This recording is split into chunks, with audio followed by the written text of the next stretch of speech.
Hello! In this video I will show you how to install Microsoft Edge browser on TCL 501.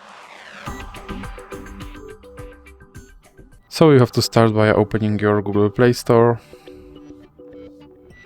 Now you can click on search bar and you can type in Edge and click search. And now click install.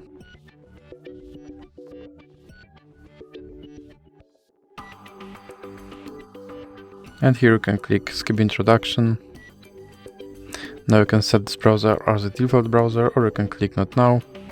Here you can customize your homepage, or you can click not now. Now you can sign in to sync your data, or you can click not now.